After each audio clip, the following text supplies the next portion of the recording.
Natalo man itong Magnolia Hotshots dito sa TNT Tropang 5G at nawala na yung twice to beat advantage. Jackpot naman itong si Coach L.A. Tenorio dito sa kanilang rookie na si Yuki Andrada. 12 itong si Yuki Andrada para dito sa Magnolia at ang haba ng playing time na binigay sa kanya dito. Magandang sign to para dito sa rookie dahil syempre yung pagkawag binibigyan siya ng maraming playing time magkakaroon niya ng kumpiyansa. At yan ang importante para sa nasabing player. Yung 12 points na yan, yung ilan doon sa 12 points na yan, naging crucial, lalo na yung mga 3-point shot niya. At yan ang magbibigay ng kumpiyansa para dito. Kaya nga sa tingin ko, magiging isa to doon sa mga top players ng Magnolia at yan mismo sinabi ni L.A. Tenorio na magiging isa sa mga vital players nila sa future nung Magnolia. Alam naman natin na itong si Coach L.A. Tenorio, matindi tiwala dito kay Andrada dahil alam natin crucial yung laro sa TNT pero binigyan pa rin niya ng playing time kahit first game pa lang niya to bilang professional player. Kaya nga sa tingin ko, itong Magnolia bright ang future niyan kahit na wala na silang twice to beat. Dahil consider mo na lang yung potential starting five nila, si Laput, si Andrada, si Lucero, si Jerome Lastimosa at si Javi Gomez de Leaño. Sinabi din ni L.A. Tenorio na medyo nahirapan siya at medyo ninervyos dun sa kanyang unang laro bilang playing coach. Pero eventually, nasanay din ito si L.A. Tenorio at maganda naman yung pinakita niya. Maganda actually yung umpisa ng Magnolia. Medyo nawala nga yung momentum nila nung itong si Tenorio ay lumabas dun sa game.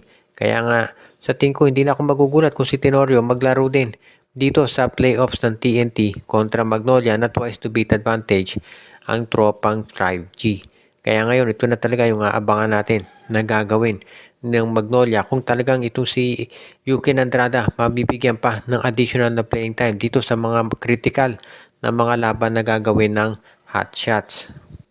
Ang isang team ngayon na pinag-uusapan madalas ay itong Phoenix Jewel Masters at kung ano ba mangyayari sa kanila. Maraming nagsasabi na baka hindi na magtagal ito sa PBA dahil doon sa financial situation ng kumpanya.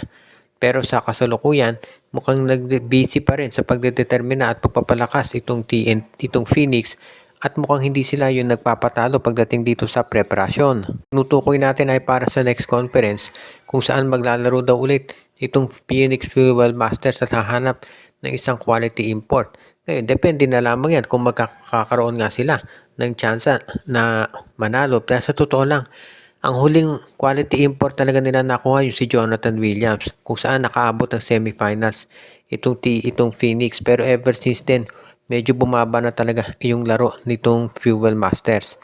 Ang laking bagay talaga nung nawala itong si Matthew Wright at si Calvin Abueva. And although meron ng mga pumalit na player sa kanila, hindi na katulad nung dati itong Phoenix Fuel Masters. At nakapanghihinayang sabi nga nila dahil isa to sa mga talagang independent teams dito sa PBA. Pero ganun pa man, ibig niya sabihin meron pa rin tsansa na mag-improve ang laro nitong Phoenix lalo na at meron pa namang susunod na conference na darating. Depende na lamang yan syempre din kay Coach Willie Wilson kung paano ito mag-a-adjust.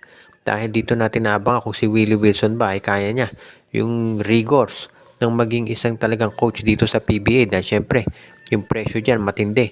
Dahil yung sabihin na nating iniintay talaga ng mga fans dyan ay yung manalo ang Phoenix at makaabot ng playoffs. So tignan natin kung magagawa yan itong si Willie Wilson.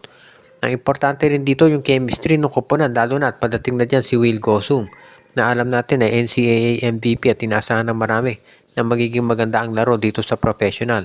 At yung team up nila ni Kai Balungay ang iniintay ng maraming fans talaga ng PBA.